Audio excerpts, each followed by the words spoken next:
Bonjour, ici Mathieu de Ludovox.fr, bienvenue dans ce Ludo Chrono. Aujourd'hui, je vais vous parler de Redwood, qui est un jeu pour 1 à 4 joueurs de 10 ans et plus, et des parties d'environ 45 minutes. Dans ce jeu, vous incarnez des photographes qui vont prendre des photos dans des parcs de l'Ouest américain. Vous essayez d'avoir des jolis panoramas, mais avec de la végétation un petit peu particulière et des animaux si possible, tout ceci pour gagner le plus de points possible. Le joueur ou la joueuse qui a gagné le plus de points après que chaque joueur ait joué 5 tours remporte la partie.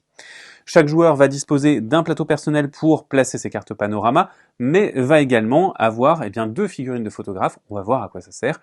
Et vous voyez que nous avons différents panoramas à collecter avec des objectifs qui vont se révéler petit à petit, car le soleil va tourner autour du plateau. Nous avons des gabarits de 2 couleurs différentes. Nous avons les gabarits qui nous permettent de nous déplacer en sombre et les objectifs qui peuvent être plus ou moins larges et plus ou moins profonds qui sont en clair. Et enfin, nous avons tous les jetons qui vont nous servir ici. Alors comment est-ce qu'on joue? Eh bien déjà on va jouer chacun son tour, et une fois que tout le monde aura joué, on va changer de manche, on va placer ceci et révéler un nouvel objectif. On y reviendra un petit peu plus tard. Lorsque c'est mon tour de jouer, eh bien j'ai tout simplement une chose à faire, c'est choisir 2 gabarits, un gabarit de déplacement et un gabarit de photo, mais attention, je vais le faire sans y toucher. Je dois estimer comment je vais déplacer mon photographe grâce au gabarit de déplacement et comment je vais prendre des photos grâce au gabarit de photo.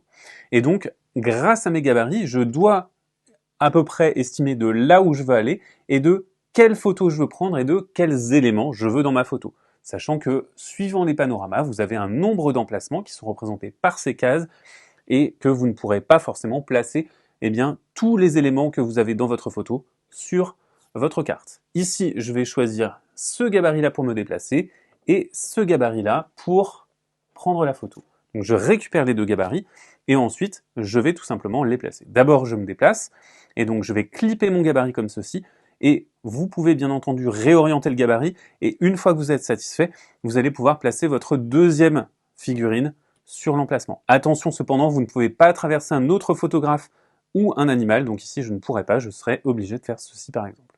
Je suis satisfait, je place ma figurine comme ceci, il ne me reste plus qu'à déclipper la première figurine en tirant, et j'ai réalisé mon déplacement. Je vais donc tout simplement pouvoir retirer le gabarit. Avec le déplacement, avec des déplacements plus ou moins courts, plus ou moins longs, on va essayer de se repositionner pour avoir le meilleur angle pour prendre la photo que l'on souhaite prendre. Je vais donc désormais prendre la photo grâce à mon gabarit de photo.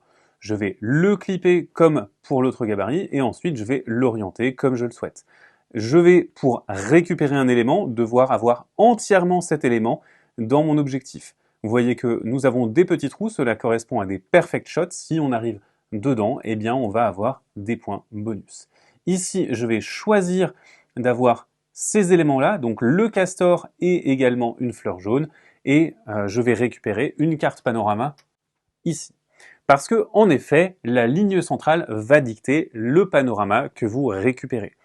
Ici, je récupère donc un panorama à cet endroit-là, je le place sur mon plateau. Une fois que vous avez déjà un panorama, vous ne pouvez vous placer qu'à gauche ou à droite, et donc vous allez étendre petit à petit.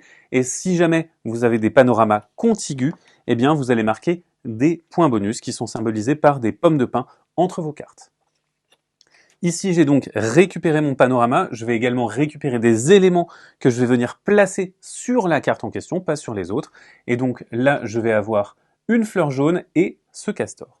Je vais donc récupérer une fleur jaune que je vais placer ici et le castor qui est ici que je vais placer à cet endroit-là. Ensuite, comme j'ai pris un animal en photo, eh bien il va se déplacer.